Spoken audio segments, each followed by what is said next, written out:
first to say good afternoon. It's 12 o'clock.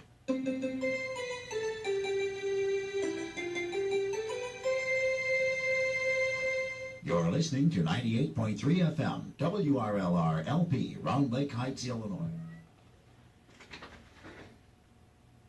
Welcome to the Dave Mierswa Show, the cutting-edge talk show about legal, political, and current issues. Practicing in both Wisconsin and Illinois, David Mierswa is a leading trial attorney bringing nearly 2 decades of business law, family law, personal injury, and estate planning experience to you. The Dave Mierswa Show, about the people, for the people, and bringing justice to the people. The Dave Mierswa Show, its guests, agents, and WRLR are not rendering any legal advice. All listeners are encouraged to seek legal advice from properly licensed and qualified professionals. It is Sunday, 12 noon. I hope everyone is having a great holiday out there. It is July 4th weekend, and I got to tell you, it is a real privilege for me to be back on the air today. And in spite of the holiday, I chose to come in. And I really want to pay respects to this country and all the listeners and the family here at WRLR. You have just tuned into the Dave Mierswa Show. I want you to buckle in and get prepared for a great show today. I'm going to be doing a show on Independence Day, and it's not going to be the usual twist that you think. It is going to be educational. So once again, here we are, 12 noon, every Sunday. I'm on the air live here at WRLR, and I also wanted to let all you friends and listeners know that all of my shows, if you miss part of it, or let's say I'm doing a show on some legal topic, and you couldn't quite write it down, and that's fine, or you're driving, look, you don't need to worry about that, because all of my shows get uploaded to my website, law540.com, law540.com, and also these shows are being taped, videotaped, and they'll be uploaded to my YouTube channel, Dave Mierswa. So just look that up, Mierswa, so you can see my beautiful, handsome face on the internet. So usually that gets posted a couple of days or so after the show. Let me get my shout-outs out of the way here. As usual, at the beginning of my show, I got 2 of my most favorite causes that I love saving and working for and being involved with, and that's animal rescue. I can't think of a higher cause that a lot of the animals do not have a voice, and in fact, most animals don't have a voice. Folks, I had a late night last night, and so I am still kind of preparing here. So we're gonna wing it today, and Godspeed. So anyway, let me get back on mission plan here. Reach Rescue, a non-for-profit, non-kill animal shelter located in Mundelein. They have a rescue center as well as a resale shop. So if you're looking for more junk in your house, and if you feel that you don't have enough, feel free to stop by there and buy some more stuff. Actually, they got some pretty cool stuff over there. Also, Save a Pet, located in Grays Lake. They've been around for a long time. They've literally saved tens of thousands of animals. Those are 2 of my most favorite shelters that I talk about and I deal with and donate money to, and time and food. So folks, if you're not doing anything, and they're probably closed for July 4th weekend, but if you're out and about this summer, please keep in mind that if you're looking at getting an animal, do not go to one of these animal breeders. There's nothing worse than that. There is nothing bigger of a sin than that. Please rescue an animal from one of these shelters or another shelter close to you, and please bring them home for your forever home. All right, folks, that's enough of my shout outs. I got one other thing here. Today from 1 to 4, we're going to be doing a remote from down in Mundelein, it looks like, for the parade. Again, today, if you're not doing anything today, Mundelein has a really awesome parade from 1 to 4, and we're going to be doing a remote there. So I will end my show on time today so the DJs over at that location in Mundelein can start their show on time. Although it's very hard to do, as you know, because I always got so much stuff packed in the show. But I will try to keep it timely as usual. All right, that's enough of my shout outs out there. Tomorrow's July 4th actually, but we're celebrating the whole weekend. I want to give a shout out to two of my friends, Patrick and LaDonna. We hung out yesterday, and I gotta say, they are friends near and dear to my heart, so big shout out to them. And had a really great time. It's really the last 6 to 7 weeks I've been working on a whole bunch of family issues, and I have not really taken a day off in seven and a half weeks. So it was great. They came out to our house, and then we hung out all evening and ended it with fireworks. And then one of the neighbors came out, and nice guy. So I actually saw him this morning too. And then, everything's good between us. That's the thing about neighbors is you got to be a little forgiving, and you got to have a little bit of fun, but you don't want to push the envelope where you're upsetting everyone all the time. So anyway, let's talk about the background of Independence Day, otherwise known as July 4th weekend. I think a lot of the listeners out there really kind of forget what it's all about. Just like Memorial Day, a lot of them think barbecue and time off of work, and really it's to honor some celebration of something in regards to either the people of this country or the country itself, or some of the ideas of this country. So let me give you a little bit of a history lesson here on July 4th weekend. And it was July 4th, 1776. The 13 colonies claimed independence from England, and eventually it led to the formation of the United States. Conflict between the colonies and England was already a year old when the colonies convened a Continental Congress in Philadelphia in the summer of 1776. In a June 7th session in Pennsylvania State House, later Independence Hall, Richard Henry Lee of Virginia presented a resolution with the famous words, "Resolved that these United States colonies are, and of the ought to be," let me start that again. I'm telling you folks, I had a late night last night, and I'm going to get it together. So that's the great thing about radio. You can always pause, rewind, and start over. So that's what I just did. Okay, resolved that these United States colonies are, and of the right ought to be, free and independent states, that they are absolved from all allegiance to the British Crown, and that all political connection between them and the state of the Great Britain is, and ought to be, totally dissolved. Aren't those words incredible? I'm going to read that again. Resolved that the United States colonies are, and of here we go again, folks. I'm telling you, I'm tripping over my own words. Let me try again. Pause, rewind. Beep. Okay. Resolved that these United States colonies are, and of the right ought to be, free and independent states, that they are absolved from all allegiance to the British Crown, and that all political connection between them and the state of Great Britain is, and ought to be, totally dissolved. When's the last time you heard words like that? I hear words like that in court once in a while. But listen to those words. They're just powerful. And those words led to the drafting of the Declaration of Independence.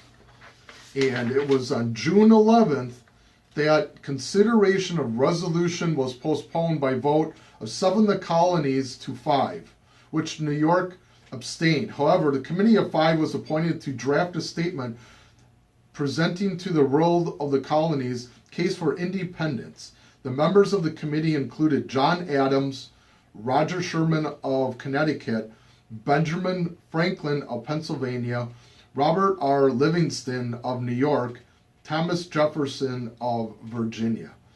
And on July 1st, 1776, Continental Congress reconvened, and the resolution for independence was adopted by 12 of the 13 colonies. New York not voting. Huh. What does that say about New York? What does it say about the history of New York? What?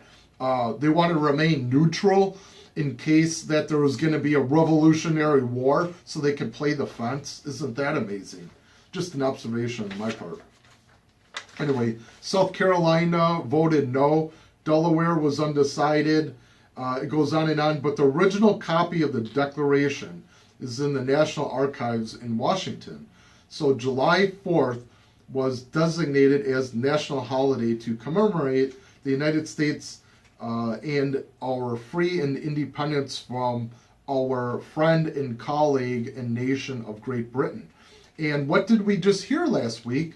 That Great Britain and United Kingdom absolved themselves from the EU. So isn't that kind of interesting how they didn't want us to secede from them as a nation, and we were basically a child born out of England and Europe, although there were world influences.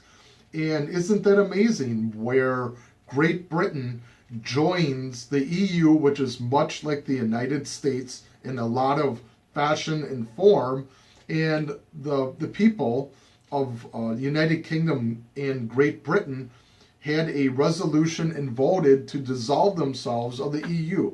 Kind of interesting how hundreds of years later, what goes around comes around. So that's kind of interesting.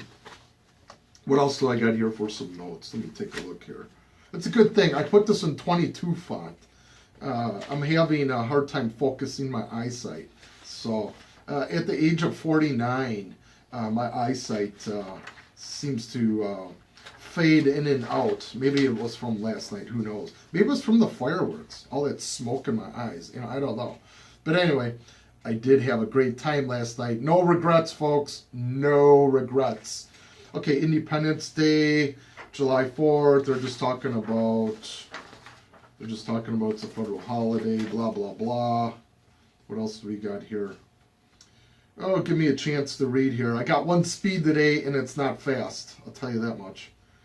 Okay, what else do we have? This is just... Alright, I'm gonna... The notes of this. Alright, it's just some stupid article. I'm not gonna waste my time reading that. Okay, let me get into my audios here. So I did all my shout outs for today. Did a little bit of a background of history for July 4th and the colonies and what happened. That itself is a real history lesson. But here's a different twist. Here is a different twist. And a lot of the books in the early 1900s, everything was geared towards European Americans. And they really didn't take into account the black history or the African American history of their influence on building this nation. And I find that to be really disconcerting. And I like where we're at today. I mean, there's always improvement about all cultures and all races having a contribution to America. But this is a really awesome audio, by the way. Here is Frederick Douglass, and he is sounded off by James Earl Jones, who this audio came from Democracy Now! And Frederick Douglass was a slave back in the 1700s who won his freedom and was instrumental in the building of America. And a lot of Americans, if you don't study your history, you don't know that. So let me play this audio clip. I think you're going to find this to be highly interesting.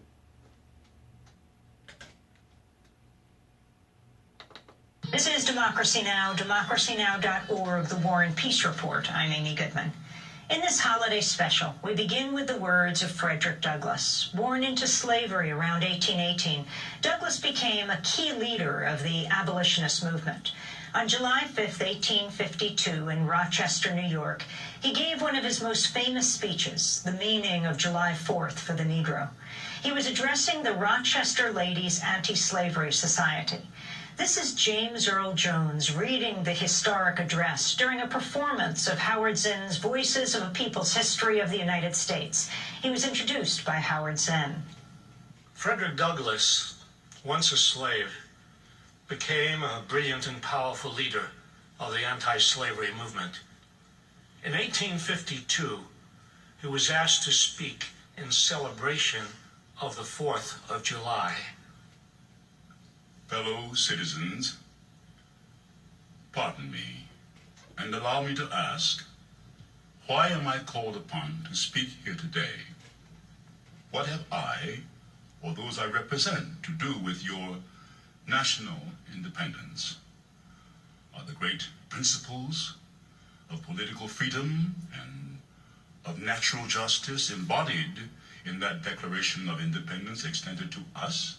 And am I, therefore, called upon to bring our humble offering to the national altar and to confess the benefits and express devout gratitude for the blessings resulting from your independence to us? I am not included within the pale of this glorious anniversary. Your high independence only reveals the immeasurable distance between us. The blessings in which you this day rejoice are not enjoyed in common.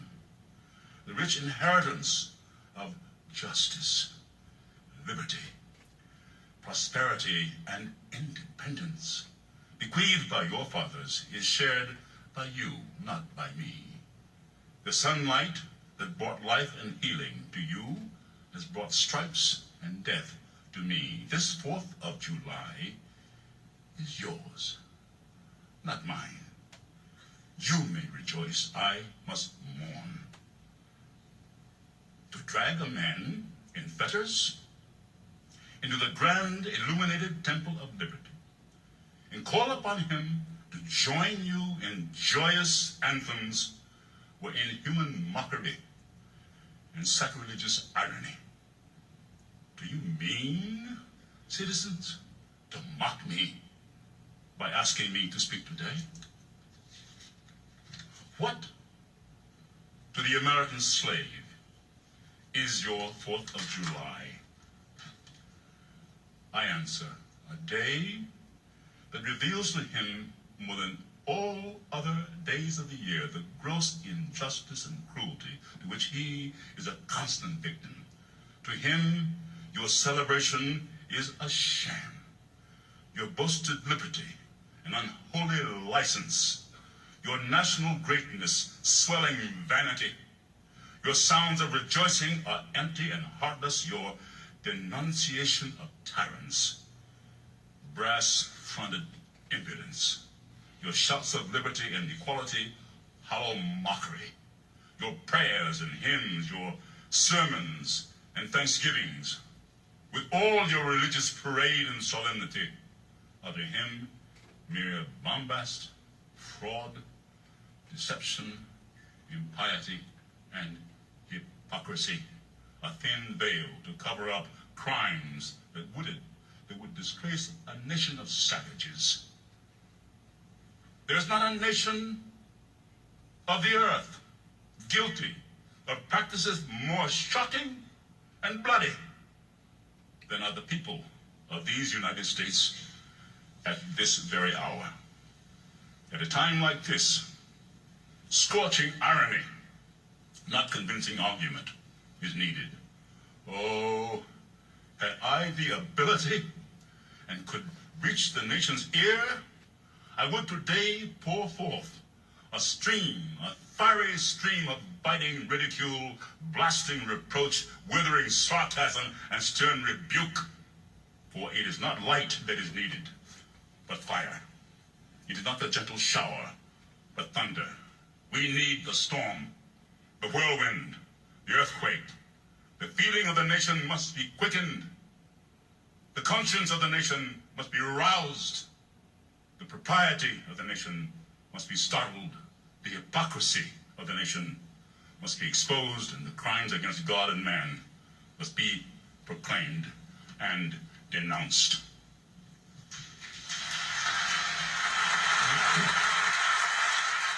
James Earl. That was a pretty powerful speech that came in the early 1800s, and that was recited by James Earl Jones. I couldn't think of a better individual to read that speech by Frederick Douglass on Independence Day, and yet America was only somewhat free, as he stated in his speech, that there were such other crimes going on, with the slavery and what was going on at that time. So fast forward today, it's amazing that I've been doing a lot of reading over the years, and I've read a lot of books on political discourse. I've read quite a few books on revolution and stuff like that over the course of my life.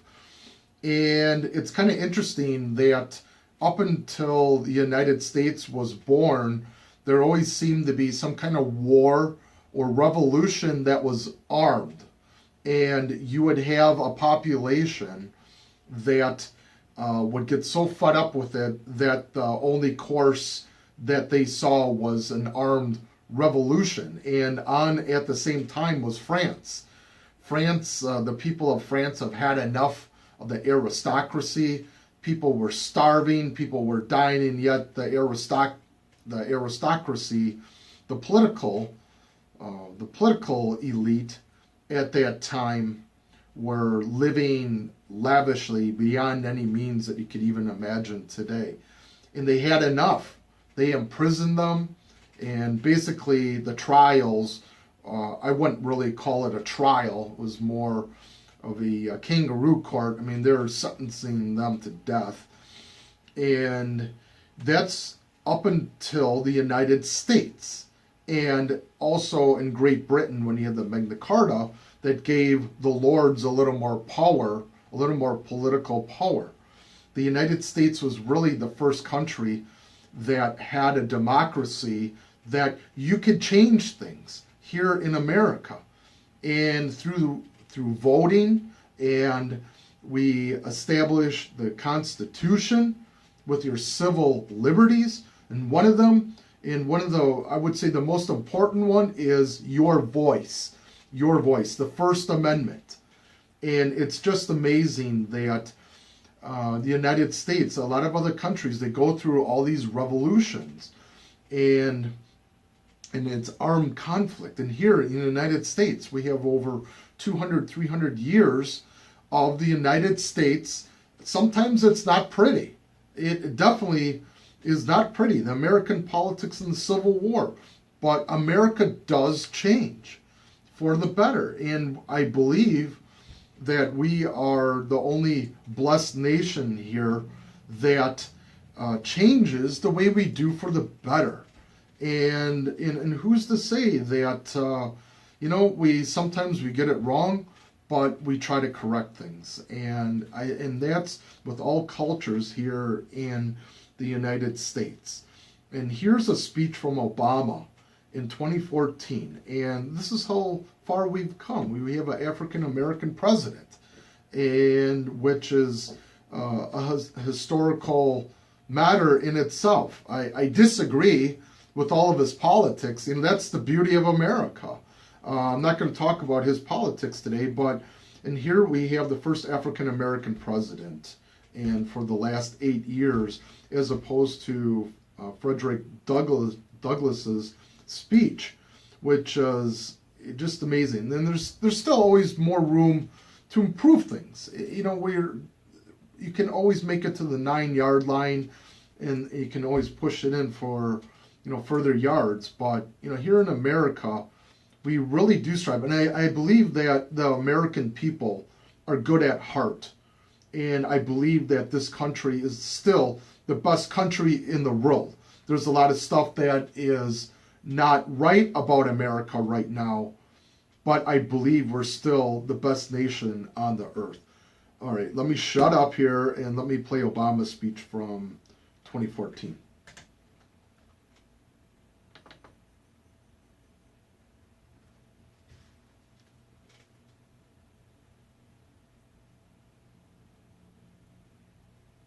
Hi, everybody. I hope you're enjoying your 4th of July weekend. I want to begin today by saying a special word to the U.S. men's soccer team, who represented America so well the past few weeks.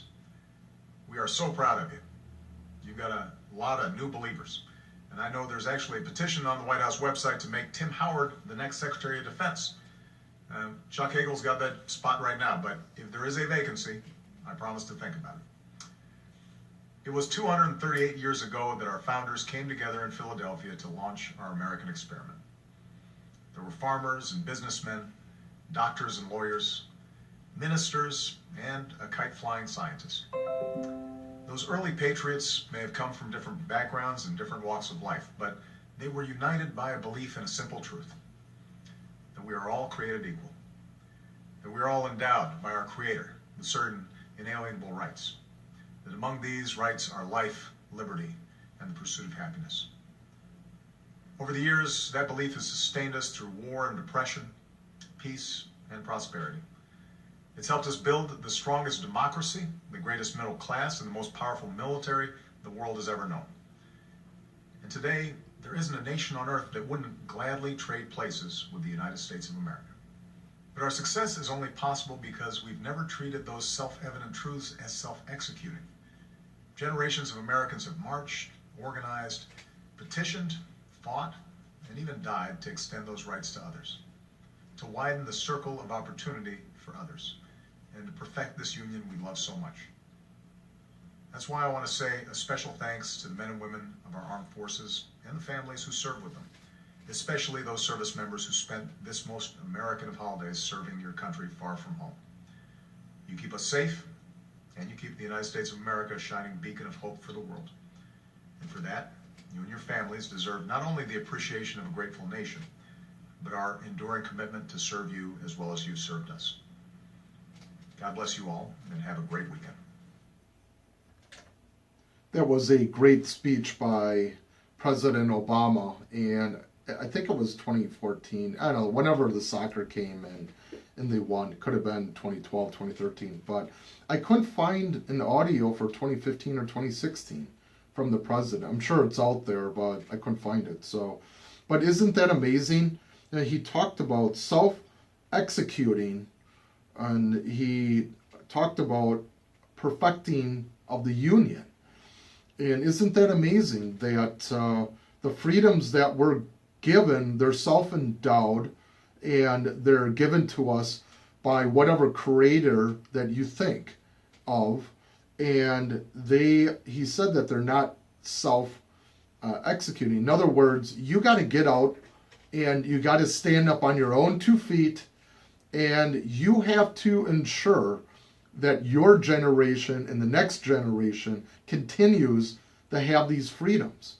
And I find it ironic that our president, like I said, I'm not going to get too much of the politics, but has curtailed some of the protections that are sought to us by the separation of powers between all of the branches of government. So I just found that to be kind of ironic, a very interesting thought. But if you listen to what President Obama said, that they are not self-executing, you have to go out and you have to voice your opinions, you have to be heard, and you have a right to organize, you have a right to protest, you have a right to practice your religion and the things you believe in, as long as you're not hurting other people. And I think that's what makes us the greatest country in the world, is that we are not afraid of practicing these civil liberties that give us our freedom. I'm on the radio right now, and I know one of the most powerful things that a person can do is voice their opinion. So every Sunday, I try to come up with educating and self-aware, and I try to come up with cutting-edge topics that help educate our young. I always promote, if you got children, they can listen to my show. And WRLR is a family-friendly radio station as well as this show. So anyway, folks, I got to cut to break here for a couple of minutes. And I got to get some coffee. Welcome to the Dave Mierswa Show, the cutting-edge talk show about legal, political, and current issues. Practicing in both Wisconsin and Illinois, David Mierswa is the leading trial attorney, bringing nearly 2 decades of business law, family law, personal injury, and estate planning experience to you. The Dave Mierswa Show, about the people, for the people, and bringing justice to the people. The Dave Mierswa Show, its guests, agents, and WRLR are not rendering any legal advice. All listeners are encouraged to seek legal advice from properly licensed and qualified professionals. Welcome back to the Dave Mierswa Show. I'm your host, attorney Dave Mierswa. Happy 4th of July weekend to everyone out there, your family and your friends. And also a special shout out to the military, the active and the part-time active, and our veterans out there and their families. I can't think of a bigger salute to them out there. And that's what this nation is all about. This nation is all about independence for everyone. And I know there's a lot of controversy about a lot of people coming in this country illegally and trying to share in the American dream, which I know it's been pretty rough the last 8 years on a lot of people. But this weekend, you have to be thankful for the freedoms that you were born into. And you cannot take them for granted. You have to get up every day. You have to put your work boots on. You have to put your work boots on. And you got to get up and you got to go to work.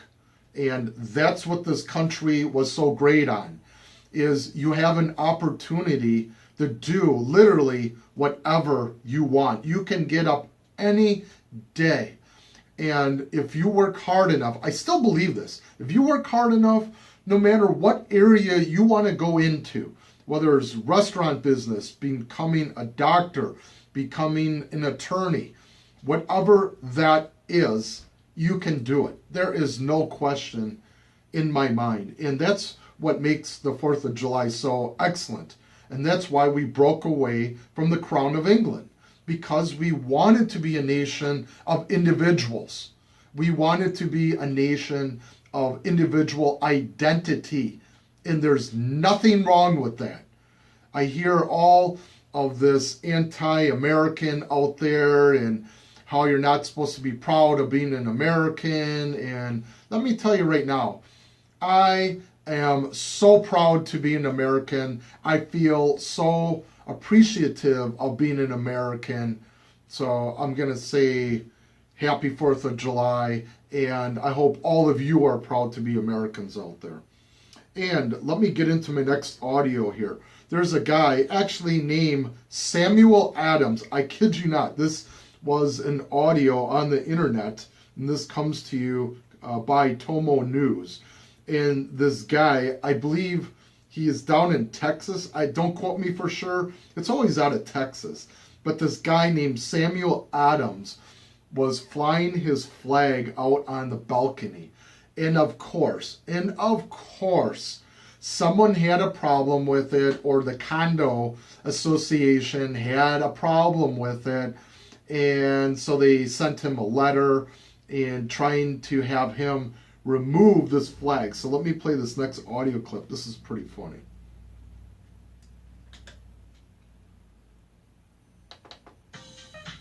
Man told to take down American flag would rather be evicted. Ah, the 4th of July, a day Americans look forward to celebrating each year with pride, patriotism, fireworks, and hot dogs. In a land well known for its national spirit, you'll see American flags on homes just about everywhere you go. But this man, Samuel Adams of Greeley, Colorado, was told last week that he needed to take his flag down. In a letter from management at his apartment complex, Adams was notified in writing that the flag constituted as clutter and needed to go. Instead, Samuel Adams recorded a video of him reading the letter out loud and posted it to Facebook and YouTube.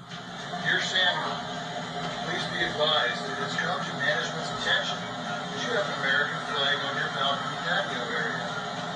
Your signed community policy states the use of balconies and patios for the purpose of storage and or laundry drying is prohibited. Breezeways are not to be used as patio or storage. Please do not clutter with personal belongings, balconies, and patios. They must be maintained in a neat, clean, and attractive condition. Outdoor and or patio furniture is welcome on your patio or balcony only. This policy ruling by the apartment complex, Sterling Heights, didn't go over well with folks online. So much so that 2 days after releasing the video, Samuel Adams begged the internet to stop threatening the staff at Sterling Heights. Shortly after the media circus began, Samuel Adams posted that a flag had suddenly appeared by the door of the management office. Not long after that, management waved their white flag and said it was okay for Samuel Adams to hang his after all.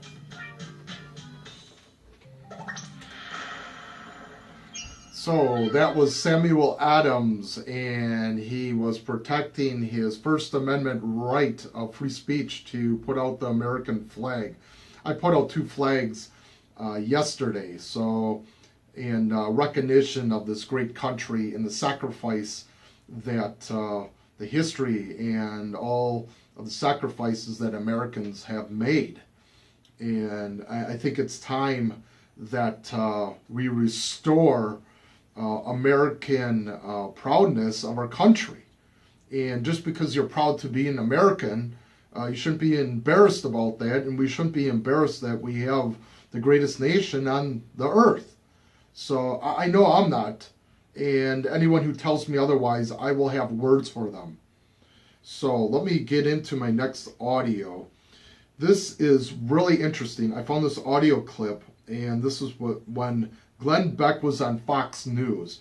And I'm an okay fan of Glenn Beck. I mean, I'm kind of neutral on him. He's actually he can be a little bit boring at times, but I still like what he did here. Here's an alternative history on July 4th. I think you're going to find this to be highly interesting. So it's like 9 minutes long. I'm only going to play what I can here because I want to get in 1 or 2 more audio clips, but I think you're going to like this, so hold on. You're going to have to ask yourself a couple of questions by the end of the program. Why would our schools leave all of this history out? I mean, this is some of the greatest American story that you've ever heard. Why would they do that? And it's everywhere. You just don't know where to look. If you take a look at the revolutionary paintings of revolutionary times, here it is. It's the Boston Tea Party. Bunch of white guys, and then these people strangely looking like Indians, and they're not. But that's it. Not a lot of racial diversity. If you watch movies, one great movie. This is John Adams. You watch John Adams, and you don't see a lot of racial diversity. I'm currently watching Johnny Tremaine. This is.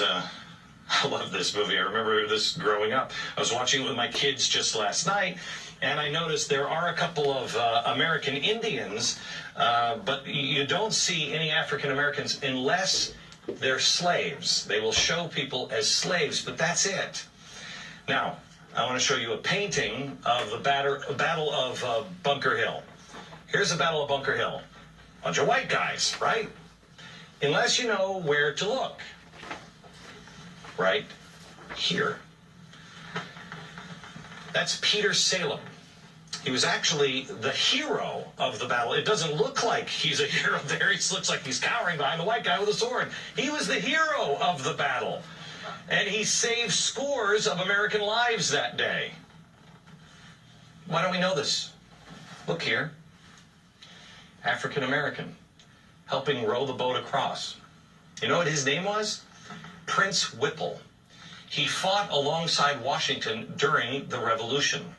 Take a look at this one. This painting of, this is the Marquis de Lafayette. He if you look at this, you just think, oh yeah, and then he made his slave dress up like I don't know what. But that's what you would think, right? This guy is incredibly important. This guy may have won the Revolutionary War. James Armistead was his name. How did he win the Revolutionary War? Double spy. I'm going to let David tell the story here in a minute, but basically the Brits thought that he was spying for them, but he was spying for General Washington. He'd give the Brits bad intel and reveal the good critical information to General Washington. Did you know this story? Why? I'm so tired of people saying, well, it was just the white people, white people, white people. No. No. Why are we intentionally leaving others out? There are black founders in history. If I ask the audience, when did America have its first African-American judge? What year would you say? Anybody? Take a guess. Judge. 1860s? Anybody? 1770. Amy, is that just a wild guess? No, not. I wasn't sure exactly, but I think it's about 1770. Tell me. 1768. Wentworth Cheswell, New Hampshire, elected to office in New Hampshire. He was reelected for the next 49 years, held 8 different political positions. Really cool story about him is we all know that Paul Revere made his midnight ride. We also know he wasn't the only guy riding that night. Another guy riding, Wentworth Cheswell, black and white. Now, how is it possible? Did you know that we had an African-American ride to say the British are coming, the British are coming? Amy did. Amy did. Anybody else besides Amy know that? 2, 3. Okay, 3 people in the audience. Now, the white guy with the sword is Thomas Grosvenor. So you have Thomas Grosvenor and you have Peter Salem, black and white fighting side by side, but Peter is definitely the hero that day. 1817, this painting is done, and all the way up until the 1980s, we knew that that was Peter Salem, the hero of Bunker Hill. 1980s, the professors got together and said, oh no, that's not Peter Salem. We think that that's Grosvenor's slave is who that is. It's not Peter Salem. Oh, you're kidding. No, in the 80s, they changed that from Peter Salem to Grosvenor's slave, Asaba. And that's what they say, no, it's not Peter, it's Asaba, Grosvenor, it's his slave. How come the guy who painted it and the guy who was there and the guy who saw it and painted what he saw had him as Peter Salem, and now we've all convinced, oh no, it's a slave. First, one thing that I think is missing in America, and it is the key to America, has been the difference between individual rights and collective rights, and this man articulated that. In a speech entitled Our Composite Nationality, Frederick Douglass said, I know of no rights of color superior to the rights of humanity. He thought the worst thing that could happen for blacks after the Civil War was to treat them as exceptions in the law. And so today, with the discursive logjam that we have over things like affirmative action and group rights, and the only thing that you get from government is if you ally with others who look like you or somehow are categorized like you. This goes into your theory that this is why this is not being taught, because you can't play the victim card. If you don't... Okay, so they had really audio clip here, super interesting. Usually I fall asleep listening to Glenn Beck, but I gotta say, he nailed one out of the park on this one. That he's talking about the racial diversity within the United States, and yet it's to this day still not being taught, which just amazes me. And we know that there were all cultures that were involved throughout the United States throughout our history, and yet to this day it's still not being talked about. So I'm not just trying to concentrate on American black history, but I'm just using this as an example that July 4th you have to open your eyes and ears, and there's different realities out there. And the only way that you're going to ever overcome a lot of this, I would say, biased history, this ignorant, biased history, is to know what the facts are and don't take anyone's word for it or anyone's author's word for it, and go out and do your own research. And there's no excuse not to today with Google. And in fact, all you gotta do is talk on the phone and it automatically comes up. So you can't complain about not having the time to do this. And I want to play this next audio clip. This is the founding 56 signers and their sacrifices. So let me play this for the next couple of minutes, and then my show's over once again. I tell you, time flies. Let me cue up this next audio clip here.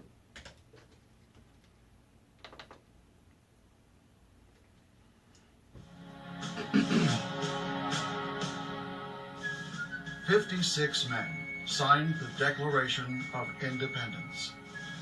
56 men signed a document guaranteeing our right to pursue our happiness. What sort of men were these? 24 were judges and lawyers. 9 were farmers and plantation owners. 11 were merchants. The remaining 12 were doctors, ministers, and politicians. Well-educated men of means, knowing full well that signing such a document would mean certain death if captured.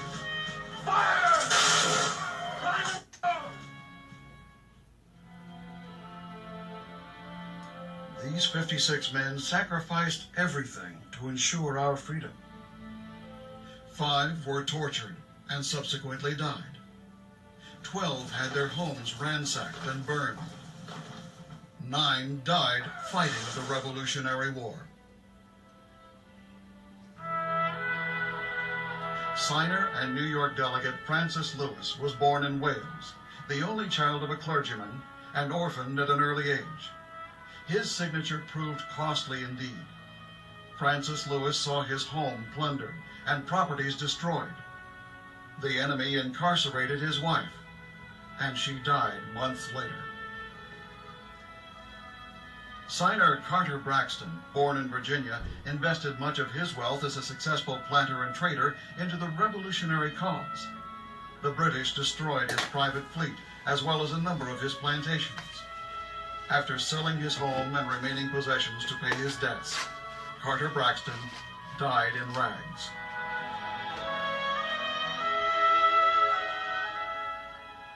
The signers of the Declaration of Independence were men of courage.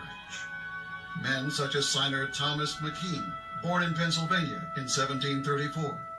Continually hounded by enemy pursuers, Thomas was forced to move his family on a constant basis. He served in Congress without pay. His reward? A family kept in hiding.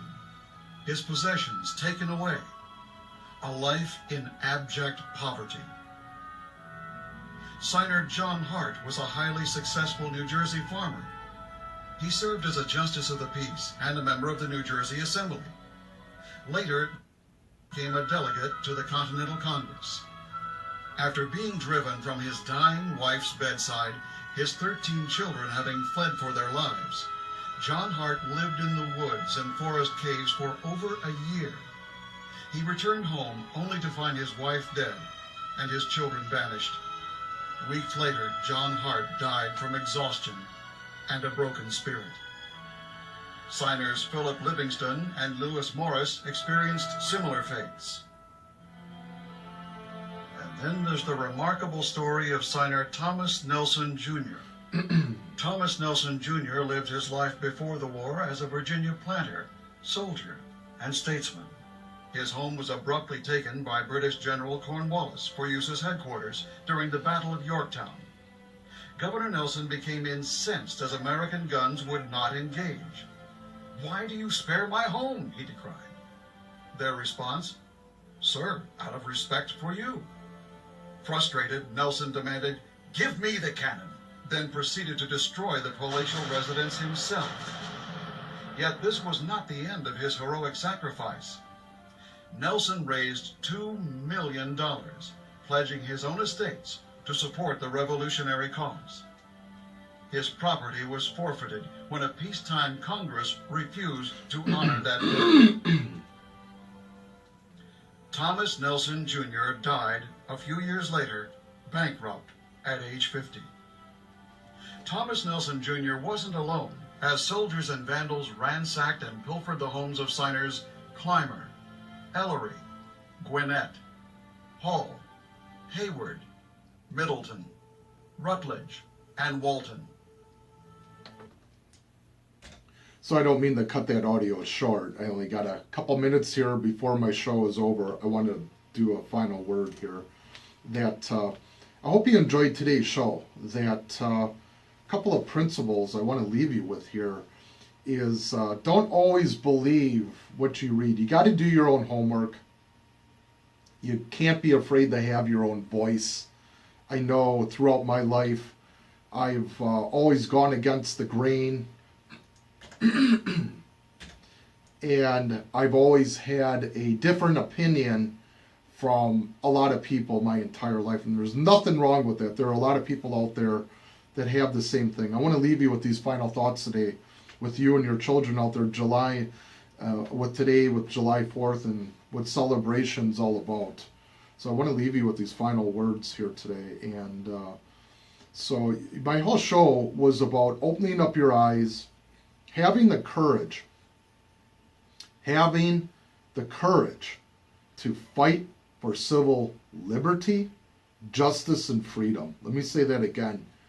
It takes courage to stand up to people, to voice your opinion, and allow other people to have their opinions, but you have to stand up and fight for your civil liberties, justice, and freedom. So, hey, I hope everyone has enjoyed the show. I know every time I do the show, I learn more and more about history. I learn more and more about the law.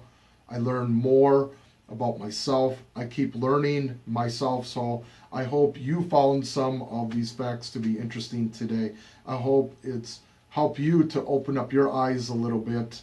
And folks, you take care of yourself and your family. And I'll be back next Sunday, 12 noon. With another live show of the Dave Mierswa Show. You guys have a great independent 4th of July out there, and be safe. And also a big shout out to all of our officers in fire department that are on duty. So you guys take care of yourself and have a safe 4th now.